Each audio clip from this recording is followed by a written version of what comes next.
आलू पराठा और आलू की कचौड़ी तो आप लोग बहुत खाए होंगे, लेकिन इस तरह एक बार आलू की लिट्टी बना करके खाइए। यकीन मानिए, एक बार खाने के बाद इसका टेस्ट आप भुला नहीं पाएंगे।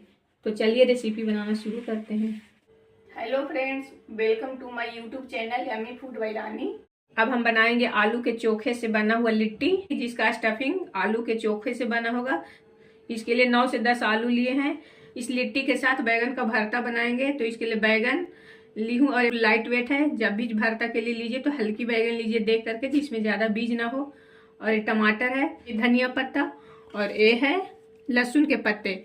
आज मैं साबुत लहसुन का इस्तेमाल नहीं करूंगी, केवल इसी लहसुन के पत्ते से सारे डिश को बना करके तैयार करूंगी। बैगन का भरता बनाऊंगी, या तो जो भी लिट्टी बनाने के लिए स्टफिंग बनाएंगे उसमें हम साबुत लहसुन न डाल करके इस पत्ते का इस्तेमाल करेंगे। बैगन का भरता बनाने के लिए अब इस बैगन में सरसों का तेल लगा दे रही हूँ, इससे बैगन जल्दी पक जाता है। और इसमें 1-2 कट लगा देंगे। अब इस जाली पे बैगन को रख करके भून लेंगे। इधर बैगन पक रहा है तो दूसरी तरफ कुकर में आलू को उबाल लेते हैं। पानी में नमक डाल दे रही हूँ और इन सभी आलूओं को डाल करके 3 से 4 सीटी आने तक पका लेंगे। अब बैंगन और टमाटर को अच्छी तरह से पलटते हुए इसे पका लेंगे। अब लहसुन और धनिया के पत्ते को बारीक चॉप कर लेंगे। इसे इस तरह बारीक बारीक काट लीजिए। अब इन लहसुन के पत्ते को भी बारीक बारीक काट लेंगे। अभी मार्केट में फ्रेश लहसुन की पत्तियां मिल रही है, तो हम आज जो भी डिश बनाएंगे इसी का इस्तेमाल करके लहसुन की कलियां का इस्तेमाल ना करेंगे। लहसुन के पत्ते को जिस भी आप खाने में डालिएगा उसका स्वाद बहुत ज़्यादा बढ़ जाता है। ये बहुत ज़्यादा ही स्ट्रॉन्ग फ्लेवर का होता है, तो आज इसी से सारी रेसिपी बनाएंगे। हरी लहसुन के पत्ते, धनिया पत्ता, अदरक और मिर्ची को बारीक चॉप कर लिए हैं। इधर आलू भी उबाल चुका है, अब इसका हम छिलका उतार लेंगे। इधर बैगन टमाटर भून गए हैं और उबला हुआ आलू को इस तरह हम पका लेंगे। इसे भी आग पे इस तरह से भून लेंगे, इससे चोखा में सौंधा फ्लेवर आएगा। तो ये उबला हुआ आलू है और अच्छी तरह से इसे पलट करके भून लेंगे और इसे चोखा में मिक्स करेंगे। आलू थोड़ा ठंडा हो गया है, अब इसका छिलका उतार लेते हैं। देखिए आलू भी अच्छी तरह से भून गया है। एक कच्चा आलू नहीं है। लिट्टी बनाने के लिए आलू को जो बॉईल की हूँ वही आलू को इस तरह से भून लिए हैं। इससे बैगन का जब चोखा बनाइएगा तो ज़बरदस्त टेस्ट आएगा और सौंधी खुशबू आएगी। तो इस तरह आप आलू को बॉईल करके और जाली पे रख करके इस तरह भून लीजिए और फिर उसका चोखा बनाइए। तो ये करीब करीब भून चुका है। यहाँ पे बैगन टमाटर आलू सबको भून लिए हैं। अब इसका छिलका उतार करके इसका मैश कर लेंगे। लिट्टी बनाने के लिए अब हम इसका आटा लगा लेते हैं। तो इसके लिए 1 कटोरी मैदा ली हूँ और इसी कटोरी से 2 कटोरी गेहूं का आटा लेंगे, जिससे हम रोटी बनाते हैं। 1 कटोरी यानी 2 कटोरी गेहूं का आटा और 1 कटोरी मैदा। अगर आप यहाँ पे चाहें तो केवल मैदे या तो केवल गेहूं के आटे से भी लिट्टी बना सकते हैं। अब इसमें डाल दे रही हूँ अजवाइन, नमक स्वाद के अनुसार और 2 से 3 चम्मच भर करके घी। आप चाहें तो इस जगह पे तेल भी डाल सकते हैं, लेकिन घी डालने से लिट्टी का टेस्ट और भी दुगना हो जाएगा। और घी डालने के बाद जो लिट्टी बनेगा उसमें एक लेयर सी बनती है और एक खस्ता तो बनेगा ही, घी डाल रहे हैं तो इस तरह एक सख्त डो तैयार कर लेंगे। इसे आटे की तरह, जिस तरह हम रोटी बनाते हैं उस तरह हमें नहीं गूंथना है, उससे थोड़ा सा हार्ड रखना है आटा, तो लिट्टी बनेगा वो बहुत ही बढ़िया बनेगा। आटे को थोड़ा सा हार्ड ही गूंथिए, जिससे कि आपकी लिट्टी बनेगी तो खस्ता और कुरकुरी बनेगी। इसमें थोड़ा थोड़ा पानी डालते हुए एक सख्त आटा लगा लेंगे। इस तरह देखिए सख्त आटा लगा लिए हैं। अब इसे 10 से 15 मिनट के लिए रेस्ट पे रख दे रही हूँ। तो इसे इस तरह से कपड़े से ढक दे रही हूँ और इसे साइड करती हूँ। सभी आलू को छील ली हूँ और इसे एक मैशर की मदद से अब इसे मैश करेंगे। आलू जब हल्का गर्म रहे उसी टाइम पे मैश कीजिएगा, नहीं तो पूरी तरह जब ठंडा हो जाएगा तो इसमें गुठली पड़ जाएगा, बढ़िया मैश नहीं होगा। तो इसे इस तरह आप मैशर से मैश कर लीजिए। अगर मैशर नहीं है तो उसके जगह पे आप ग्लास लीजिए और उसे आलू के टुकड़े को, आलू को इस तरह से फोड़ लीजिए और फिर ग्लास से मैश कर दीजिए। ग्लास से भी आसानी से मैश हो जाता है। देखिए इस तरह। लिट्टी के लिए स्टफिंग बनाएंगे तो इसे हम फ्राई नहीं करेंगे, सारी सामग्री को कच्चा ही डालेंगे। बिल्कुल डिफरेंट तरीके से लिट्टी बनाएंगे और इसमें सारी जो भी सामग्री पड़ेगी वो बिल्कुल कच्ची रहेगी, किसी तरह का इसमें भुनाई नहीं होगा। तो इस रेसिपी को लास्ट तक जरूर देखिए। इसे अच्छी तरह से मैश करना बहुत ज़रूरी है ताकि इसमें किसी तरह का गुठली ना रहे। चोखा को मैश कर ली हूँ। अब यहाँ पे डालेंगे हरा लहसुन का पत्ता। आप लहसुन की कलियां से तो बहुत बना हुआ आप लिट्टी, समोसे, कचौरी खाए होंगे, लेकिन इस तरह आप बनाइए। एक बार अगर आप बना करके खा लिए तो बार बार बनाने को मन करेगा। और इसी के साथ डाल दे रही हूँ ग्रेट किया हुआ अदरक, स्वाद के अनुसार हरी मिर्च, और इसी के साथ डाल दे रही हूँ धनिया पत्ता भर भर के। और ये जा रहा है क्रश किया हुआ अजवाइन, इससे बढ़िया टेस्ट आएगा। साथ में ही एक चुटकी मंगरेल, इसे कई जगह पे इसे कलौंजी भी बोलते हैं, लेकिन हमारे यहाँ इसे मंगरेल बोलते हैं। इसी के साथ ऐड कर दे रही हूँ कूटी हुई काली मिर्च, टीस्पून भुना हुआ जीरा पाउडर, 1 टीस्पून चाट मसाला। ये ऑप्शनल है, अगर है तो डालिए, नहीं तो स्किप कर दीजिए। स्वाद के अनुसार नमक, हमने आटा में भी नमक मिलाया है तो उसी हिसाब से आप नमक डाल लीजिए। अब इसमें जा रहा है 2 चम्मच भर करके सरसों तेल। अब इन सारी सामग्री को हम अच्छे से मिलाएंगे। आप यहाँ पे देख रहे हैं कि मैंने कोई भी चीज़ को फ्राई नहीं किया है, सारी सामग्री को मैं यहाँ पे कच्चा ही डाली हूँ और इसे अच्छी तरह से मिला लीजिए।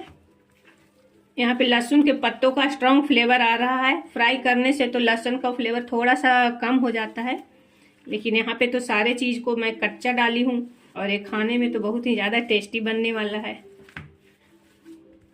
अब इन मिक्सचर को अच्छी तरह से मिला ले रही हूँ। एक बार टेस्ट कर लीजिए कि इसमें नमक या मिर्ची कम है या ज़्यादा। अगर कम लग रहा है तो यहाँ पे आप डाल सकते हैं। देखिए अब यह स्टफिंग बन करके रेडी है। अब इसे साइड करते हैं। बैगन, टमाटर, आलू का छिलका उतार लिए हैं। अब इसका चोखा बनाएंगे। एक बार बैगन को अच्छी तरह से चेक कर ले रहे हैं। ऐसे बैगन बिल्कुल बढ़िया है। टमाटर, आलू सभी को मैश कर देंगे। सर्दी में तो चोखा खाने का मज़ा ही कुछ और होता है, चाहे आलू पराठा हो, आलू कचौड़ी हो या लिट्टी चोखा हो, ये सबके साथ खाने में उतना ही लाजवाब लगता है। सर्दी में तो फ्रेश टमाटर, बैगन बढ़िया मार्केट में बहुत ही इजीली अवेलेबल हो जाता है। ये बहुत ही हेल्दी होता है और इसमें तेल मसाला बहुत ज़्यादा नहीं पड़ता है, तो ये बहुत ही बढ़िया रेसिपी है। अब इसके साथ ऐड कर दे रही हूँ हरा लहसुन के पत्ता। कलियां का इस्तेमाल नहीं करेंगे आज, मैं इसी तरह का कुछ अलग स्वाद और अलग अंदाज में रेसिपी बना रही हूँ। तो इसके साथ ही जा रहा है धनिया पत्ता, कद्दूकस किया हुआ अदरक, स्वाद के अनुसार हरी मिर्च, 1 चम्मच भर करके सरसों तेल, स्वाद के अनुसार नमक। अब इन सभी चीज़ों को अच्छी तरह से मिला लेते हैं। इस भरते में 2 आलू को भून करके डाली हूँ, तो ये टमाटर का जो भी पानी है आलू एब्जॉर्ब कर लिया है, जिससे हमारा चोखा और भी ड्राई लग रहा है। ये बहुत गीला जैसा नहीं लग रहा है। अगर आप आलू का नहीं डालिएगा तो टमाटर का जो पानी है वो इस चोखे में दिखेगा। तो जैसा आप पसंद करते हैं उस हिसाब से आप बैगन का भरता बना लीजिए। और इसमें भी ना लहसुन की पत्ती का एकदम स्ट्रॉन्ग फ्लेवर आ रहा है निकल करके। इतना लहसुन की कलियां डालने से लहसुन का फ्लेवर नहीं आता है जितना कि आप हरे पत्ते का इस्तेमाल करके बनाइएगा तो। और हरा पत्ता बहुत ही हेल्दी होता है, तो अगर मार्केट में जब आपको दिखे, या गांव में तो आसानी से उपलब्ध हो जाता है, लेकिन मार्केट में कभी कभार मिलता है, तो इस रेसिपी को आप ज़रूर घर पे बना करके एंजॉय कीजिए। तो अब ये चोखा बन करके रेडी हो गया है। अब इसे हम साइड करते हैं। और लिट्टी बन रहा है तो लिट्टी के साथ चोखा और चटनी तो बनेगा ही। तो अब मैं चटनी बना लेती हूँ। अब हम लहसुन के पत्ते का चटनी बना लेंगे। तो इसके लिए लहसुन को डाल दे रही हूँ जार में। इसी के साथ डाल दे रही हूँ थोड़ा सा धनिया पत्ता, डाल दे रही हूँ 2 कटा हुआ आंवला, स्वाद के अनुसार हरी मिर्च, स्वाद के अनुसार नमक, 1 चम्मच सरसों तेल। ये चटनी बिल्कुल डिफरेंट बनने वाली है। ये सेहत और स्वाद से भरपूर चटनी बनने वाली है और ये बिल्कुल डिफरेंट है। तो इसे अब मिक्सर में ग्राइंड कर लेते हैं। 10 से 15 मिनट हो गए हैं। अब आटा भी यहाँ पे सेट हो गया है। अब इसे हाथों में हल्का सा घी लगाते हुए और इसे अच्छी तरह से मसल करके और चिकना कर ले रहे हैं। तो 2 से 4 मिनट तक इसे अच्छी तरह से मसल करके और गूँथ लीजिए। इधर आटा को भी गूँथ करके चिकना कर लिए हैं। आप देख सकते हैं कि सख्त आटा लगा है, तो इसी तरह आप आटा को लगा लीजिए। और इधर स्टफिंग भी बन करके रेडी है। इस तरह हम छोटे छोटे बॉल्स बना लिए हैं। तो अब इसका लिट्टी बनाते हैं। थोड़ा सा लोई लेंगे और इसे कटोरी का शेप देते हुए, जिस तरह आप कचौरी बनाते हैं उस तरह इसे कटोरी का शेप दे दीजिए। देखिए इस तरह। इस कटोरी की थिकनेस बहुत ज़्यादा नहीं होना चाहिए। अगर बहुत ज़्यादा आप मोटा रखिएगा तो अंदर से अच्छा से सीखेगा नहीं। तो इसे मीडियम कीजिए, ना तो ज़्यादा मोटा और ना तो ज़्यादा पतला। देखिए एक कटोरी का शेप दे दी हूँ। इसमें एक आलू का जो स्टफिंग तैयार की हूँ, आलू के चोखे का आप बोल सकते हैं, और इसे डाल करके और इसे इस तरह घुमाते हुए अच्छी तरह से इसे सील कर लेंगे। देखिए इसी तरह से बाकी आटे का भी लिट्टी बना लेते हैं। मैं इस लिट्टी को आज फ्राई नहीं करूँगी, इसे अप्पे पैन में बनाऊंगी। तो अप्पे पैन का जो साइज है उसी हिसाब से इसका बॉल्स बना ले रही हूँ। ज़्यादा बड़ा नहीं रखेंगे, नहीं तो अच्छा से पकेगा नहीं। तो इस बात का ध्यान रखते हुए छोटा छोटा बॉल्स बना लेते हैं मीडियम साइज का। यहाँ देखिए इस तरह हम सारे लिट्टी को भर करके रेडी कर लिए हैं। अब यहाँ पे हम इसे फ्राई नहीं करेंगे, इसे हम बनाएंगे अप्पे पैन में।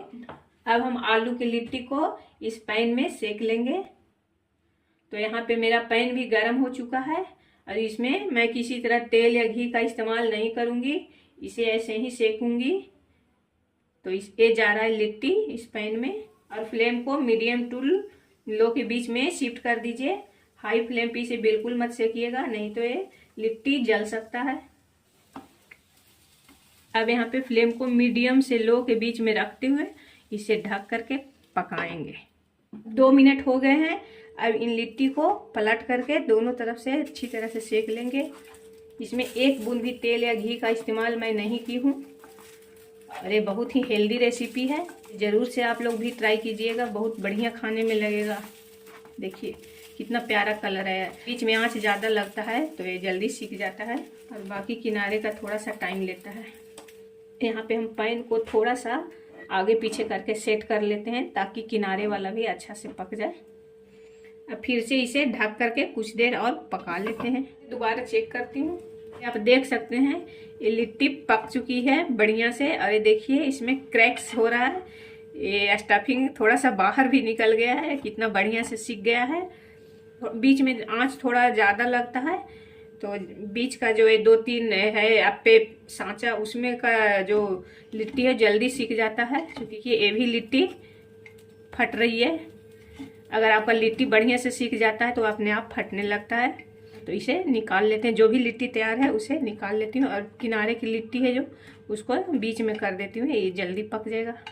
देखिए कितना बढ़िया देखने में ये लग रहा है, एकदम इससे सौंधी खुशबू आ रही है। क्योंकि इसमें ज़रा सा भी तेल या घी का इस्तेमाल नहीं की हूँ मैं। जिस तरह तंदूर में बेक होता है उस तरह ये बेक हो रहा है। बाकी लिट्टियों को अच्छी तरह से पकने के लिए फिर से ढक दे रही हूँ। बीच बीच में इसे दोनों साइड पलटते हुए सेक लेंगे। देखिए सभी लिट्टी बन करके तैयार है और देखिए कितना बढ़िया सिका है। इसका स्टफिंग भी बाहर आ रहा है थोड़ा थोड़ा, यानी बिल्कुल खाने के लिए तैयार है। तो सारे लिट्टी को मैं इस तरह निकाल ले रही हूँ। इसे देखने के बाद तो मुंह में पानी आ रहा है, रहा नहीं जा रहा है, लग रहा है कि कब इसे खा लूँ। आलू की कुरकुरी करारी क्रिस्पी लिट्टी बन चुकी है। अब इसे गर्मा गर्म सर्व करते हैं। अब इसमें जा रहा है चटाकेदार लाल मिर्च और लहसुन की चटनी। इसी के साथ डाल दे रही हूँ हरी लहसुन पत्ते की चटनी और साथ में आंवला और धनिया का। ये बहुत ही हेल्दी चटनी बन करके तैयार हुआ है। साथ ही इसमें डाल दे रही हूँ बैगन का चोखा। ये तो मानो लिट्टी का जान है, इसके बिना तो बैगन के चोखे के बिना तो लिट्टी अधूरी है। अगर आप चाहें तो लिट्टी को ऐसे भी खा सकते हैं। इन लिट्टी को मैं घी में इस तरह डुबो दे रही हूँ। अगर आप चाहें तो बिना घी लगाए ऐसे भी खा सकते हैं। लिट्टी के साथ तो घी का कॉम्बिनेशन बिल्कुल परफेक्ट है। तो लिट्टी में तो घी भर भर के डालिए, तभी खाने में मज़ा आएगा।